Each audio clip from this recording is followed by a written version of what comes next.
Salam əzizlərim, necəsiz? Ümid edirəm ki, hər biriniz çox yaxşısınız. Bugün sizlərə verəcəyim sınavın izahı artikılla bağlı olacaq. Gəlin çox da vaxt itirmədən 13-cü sualımızın izahı ilə ətraflı bir şəkildə tanış olaq. Deyərsiniz ki, bəs Sevinç, sual nəyə görə 13-dən başladı? Bəs həmişə sən izah etdiyin suallar 7-dən başlamırdı? Çünki bu 9-cu sinifin sınavıdır. Dedim ki, hər zaman 11-dən izah edirəm. Tək-tük 9-cu siniflərdən izahım var. Dedim ki, qoy bu dəfə də 9-cu siniflərimizə haqsızlıq olmasın. Onlar üçün də bir sınaq izah edim. Bildirmək istəyirəm ki, sınaq 2025-2026-cı ilə aiddir. Yəni ki, yeni sınaqlardan biridir və sınağımız Aynura Həmidovaya aiddir. Mən həqiqətən onun sınaqlarını çox bəyənirəm. Gəlin 13-cü sualımızın izahı ilə tanış olaq.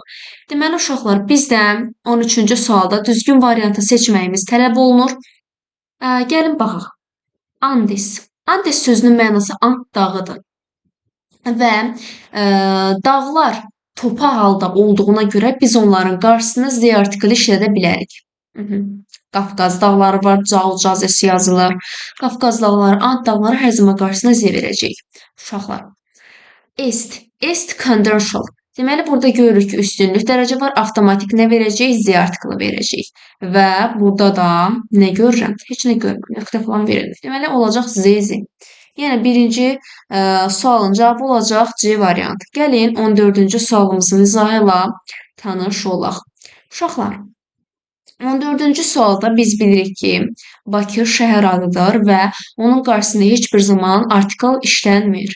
Ona görə atıram və beautiful city. Mən bilirəm ki, city təkdə olan və sayılan bir isimdir. Ona görə onun qarşısında artiklı verə bilərəm. Keçirəm 15-ci sualımın izahına. 15-ci sualda məndən düzgün variantı seçməyi tələb edir. Və biraz keçirdim, gözünüzə ziyan olmasın. 15-ci sualda Nil bilik ki, Nil çayı anlamına gəlir və çayların qarşısına Z artikli işlənir. Getdi. Qalıram iki variant arasında. Very beautiful river. Mən bilirəm ki, river sayılan və təkdə olan bir isimdir. Ona görə qarşısında artikli işlənəcək. Yəni, düzgün variantım olur A variantı. Keçirəm 16-cı sualın izahına. 16-cı sualda uşaqlar. Mən bilməliyəm ki, Brazilians speak. Brazilians speak deyəndə, burada Braziliya, belə deyim, ölkə, şəhər anlamında deyil. Burada olan Braziliya əhalisi, yəni millət məzmununa daşıyır. Ona görə də mən millət olduğu üçün bunun qarşısına mütləq Z artiklı işlətməliyəm. Deməli, mənim C və Y variantım getdi. Portugesi isə burada artıq millət mənasına daşımır. Ona görə də mənim düzgün variantım olacaq B variantı. Yəni, millət mənasını daşımır. Deyir, Portuqallar, deyir ki, Braziliyalılar danışır, Portuqal, deməli, onların ilk danışıq dili olub Portuqal dili. Yəni, bunun qarşısında heç bir zaman mən belə deyim ki, artikl işlədə bilmərəm, çünki ona hüququm yoxdur. Əgər Portuqal, belə deyim ki, birbaşa language ilə əlaqələnsəydi, o zaman işlədərdim. Yəni, yanında, belə deyim ki, language birbaşa işlənsəydi, mən o zaman verə bilərdim. Çünki bilirik ki, English language the English language olurdu. Portuguese language olsaydı, mən Z artiklını işlədərdim. Baxıram 17-ci sualım. 17-ci sualda uşaqlar. Mən nə görürəm? 17-ci sualda Mont Eso var. Uşaqlar, bu istisna olan dağlardan biridir ki, bunların qarşısında artikl tələb olunmur, yəni artikl işlənmir. Avtomatik olaraq nə olur? Z artiklları gedir. Və Yangtze River də var. Yangtze River çay olduğu üçün bunun qarşısında artikl işlənir. Uşaqlar, mən bilirəm ki, yəni bir çox abituriyentlər məhz artikl bölməsində çətinlik çəkirlər. Ona görə də ki, çalışacağam. Bundan sonra olan bir-iki sınaq məhz artikl mövzusunda olacaq. Sizə daha çox, belə deyim, informasiya ötürmək üçün, daha çox qeydlər demək üçün və sizin də beyninizdə təkrarın yaranması üçün inşallah çoxlu video izahlar çəkməyə çalışacağam. Uşaqlar, biz deməli burada best way, burada best işlənib, best bilirik ki, üstünlükdür və qarşısına D işlənir, the best way. Okay, C variantı, D variantı, A variantı getdi, qalıram B və Y variantları arasında. Uşaqlar, biz burada bilməliyik ki, by'dan sonra heç bir zaman artikl işlənmir. By the train əsla olmaz. By train sadəcə by train bir ifadədir. Əgər bilmirsinizsə, yadda saxlamaqda çətinlik çəkirsinizsə, mütləq bir tərəfə qeyd edin. By train heç bir zaman ortasında belə deyim, article işlənmir. Nə an article, nə də ki the article. Baxıram 19-cu sualıma. 19-cu sualı görürəm məndən düzgün variantı tələb edir. Və Empire State Building is in. Burada in var. Nə görə birincidən başlamadığımı deyəcəm. In var. In varsa mən şimdi bəzi uşaqlar deyir ki, müəllim, burada in var da mən niyə Z artiklı götürmərəm? Mən də deyirəm ki, burada New York var. Sən məgər boyda New Yorku görmürsənmi? Sən deyirsən ki, burada in var, mən bunun qarşısına avtomatik Z artiklı olmalıyam. Xeyr, elə bir şey yoxdur. Ona görə deyirəm ki, testə baxanda dörd göz olmaq lazımdır. Yəni açıq taxıram, dörd göz oluram, yox. Bəzi uşaqlar yazır. Deyir müəllim, mən bəs eynə taxıram da. Onda mən test olsa dörd gözlə baxıram. Necə? İstəyirsiniz bəs dörd gözlə baxın, mən də dörd gözlə baxıram. Niyə səhv yazıram? Elə dörd gözlə baxmaq olmur. Uşaqlar gərək sualı açıq beyinlə, tam bütün nüansları araşdıraraq baxmaq. Nəzərdə tuturam mən dörd gözlə baxmaq deyəndə. Aha, deməli burada New York var. Onların qarşısında heç bir zaman C artiklı işlənmir. Qalıram B və D variantları arasında. Burada Empire State Building var. Empire State Building qarşısında mütləq C artiklı tələb edir. Əgər uşaqlar nəsə tərəddüd çəkirsinizsə, Empire State Buildingin qarşısında nəyə görə işlənmir? State belə deyim ki, istisna hissəciklərdəndir. Republic, State. Bunların qarşısında mütləq və mütləq C artiklı işlənir. Baxıram 20-ci sual. 20-ci sualda məndən düzgünü soruşur və bazar düzü. Uşaqlar, mən bilməliyim ki, bazar düzünün qarşısında heç bir zaman artikl işlənmir. Bu bir qaydadır. High est. Est var, avtomatik nə işlənəcək? Z artikl işlənəcək. Düzgün cavabım olur D variantı. Ancaq digərlərində mütləq baxmalıyım. World var. Mən bilirəm ki, world belə deyim ki, varlığı ilə tək olan isimlərdən biridir. Yəni, the world'dur, the earth'dür. Daha sonra the sun'dur, the moon'dur. Bunların qarşısında mütləq Z artikli işlənir. Ona görə düzgün cavabım olacaq D variantı. Gəlin 21-ci sualın izahı ilə tanış olaq. 21-ci sualda bizə nə deyir? Düzgün artikl seçməmiz tələb olunur və baxaq. Deməli, burada United State. United State həmişə qarşısında belə deyim ki, Z artiklı tələb edir. Getdi. Həmçinin uşaqlar sizə belə bir qaydada deyim, əgər bilirsinizsə təkrarlar. Qısaltmaların qarşısında, misal üçün BEE, yəni Birləşmiş Ərəb Əmirliyi mütləq qarşısında Z artiklı tələb edir. Və yaxud da UK-dir, UK, USA, bunlar mütləq qarşılarında D artiklı tələb edir. Əgər bilmirsinizsə, mütləq qeyd götürməyi unutmayın. Növbəti. Country. Uşaqlar, mən görürəm ki, country təkdə olan bir isimdir və sayılandır. Ona görə qarşısına E artiklı verə bilərəm. North America. Əgər uşaqlar North of America işlənsəydi, of girsəydi bunların aralarına, mən mütləq North'un qarşısına Z artiklı işlədəcəkdim. Yəni, bura Z verəcəkdim. Ancaq burada of işlənmədiyinə görə, yəni birbaşa North, yəni Şimali Amerika ilə əlaqələndiyi üçün mən heç bir zaman onun qarşısına artikl qoya bilmərəm. Ona görə düzgün cavabım olacaq A variantı. Biraz qarşı oldu, kənardan yazın ki, daha yaxşı başa düşəsiniz. Baxıram 22-ci sualın izahına. 22-ci sualda məndən düzgün artiklı seçmək tələb olunur. Amazon River. Görürsünüz, River nədir? Çay. Çayların qarşısında həmcə Z artiklı işlənir. A variantını sadəcə çıxlaş elədim. South America. Baxalım, buradakı məsələ. Eyni ilə. North, South. Birində Cənubi, burada Şimali Amerika. Yenə də deyirəm, əgər of olsaydı, mən Z artikli işlədəcəkdim. Çünki belə deyim ki, üfüqün cəhətlərin qarşısında tək işləndikləri zaman Z artiklı verilir. Ona görə də bunun qarşısına Z artiklı verməyəcəm. Ona görə bunlar getdi. Qalıram C və D variantları arasında. Daha sonra burada uşaqlar nə görəm? By, but, being silly. Uşaqlar, sizə bir dənə də qayda deyim. Əgər burada daha yaxşı görməyiniz üçün maksimal şəkildə sizin anlamanız üçün hər cür şərait yaratmağa çalışıram. Lake var burada. Lake. Uşaqlar, mən bilməliyəm ki, Z-nin birdəki lake'in. Mən niyə belə yazdım?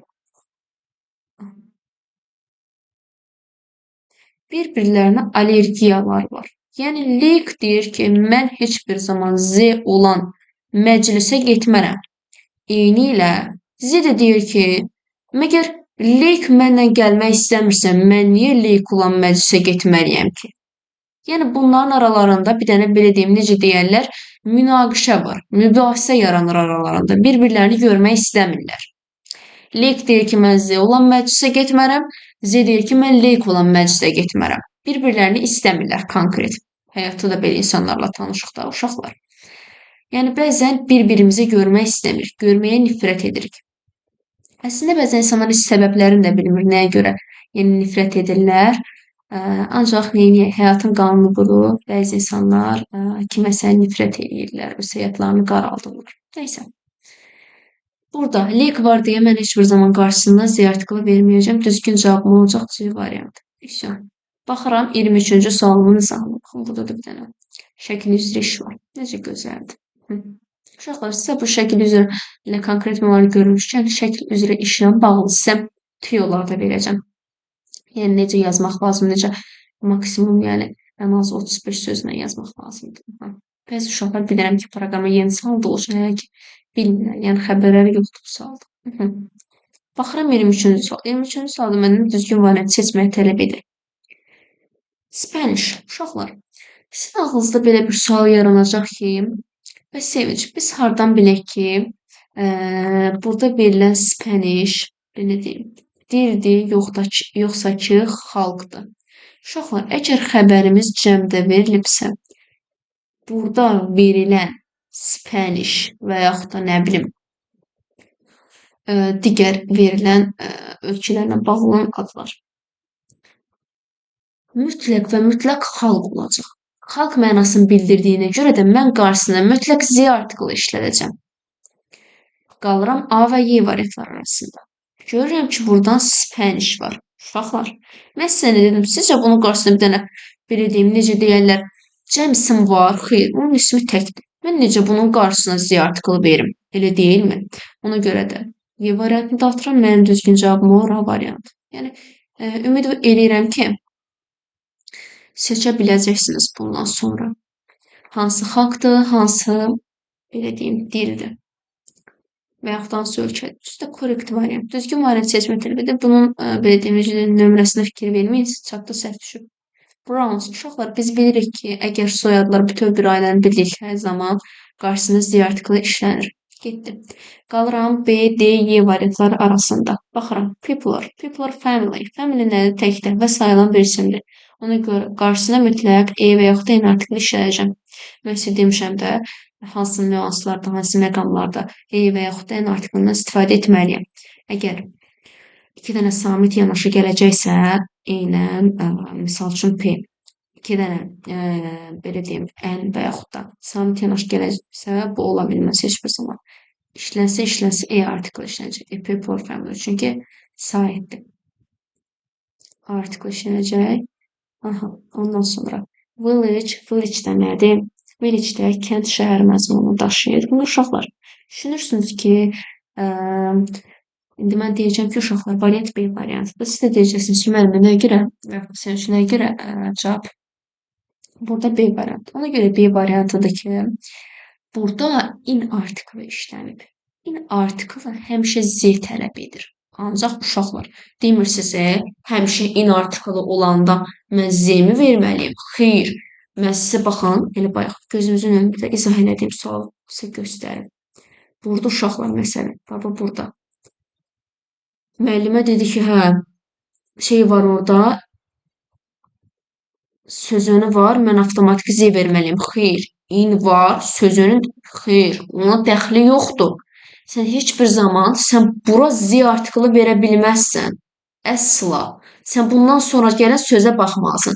Əgər sənin sözün, belə deyim ki, istisna olan qaydalara, əsas faktiki verilən qaydalara tabe deyilsə, sən onun qarşısında E və ya N artiklı işlədə bilərsən və ya Z artiklı işlədə bilərsən. Aydındır mı? Burada in var. Deyəcəksən bunun qarşısında Z olsun. Xeyr. Əsla Z ola bilməz. Çünki New York şəhər adıdır. Onun qarşısında heç bir zaman artikl ola bilməz. Artiklın adı belə söhbət gedə bilməz. Aydındır. Ona görə cavabım olur B variantı. Uşaqlar, village əgər burada an artiklı versəydi, mən onu götürəcəkdim. Ancaq mütləq village'in qarşısı boş qalmamalıdır. Ona görə də mənim düzgün variantım olur B variantı.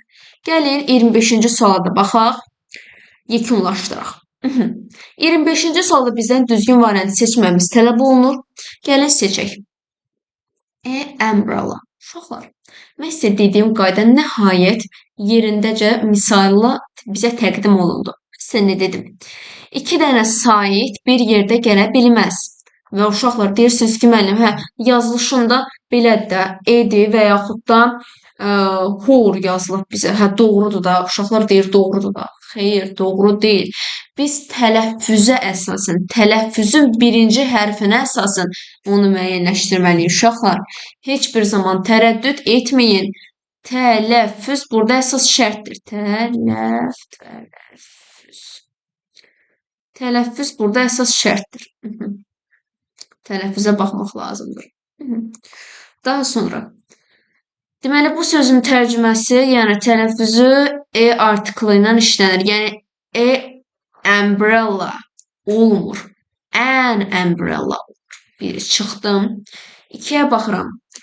An, bu sözün tələffüzü university. University, yəni samit. Samitlə işlənərək xeyr deyirsən, allergiyam var. Mən eyni adamla, necə deyərlər, görüşə bilmərəm.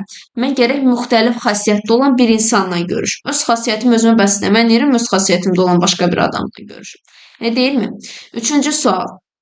Üçüncüsündə bizə nə deyir? An advice.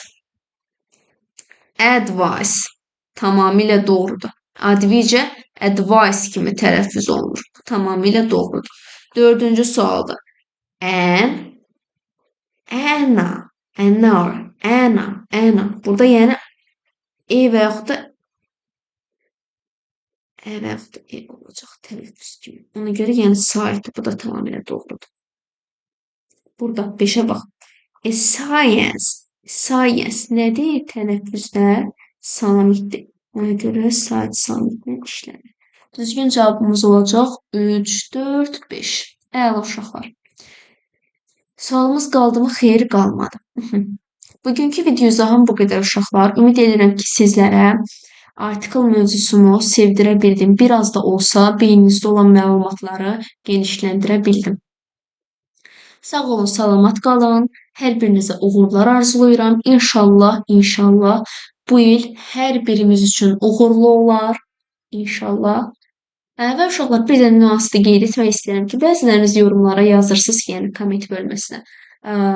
Çox sağ olun müəllimə falan belə sözlər yazır. Uşaqlar, mən müəllimə deyiləm. Mənim 16 yaşım var. Aprelin 16-17 yaşıma keçəcəm. Yəni mən abituriyentim. Mən necə deyirlər, yəni müəllimə deyil.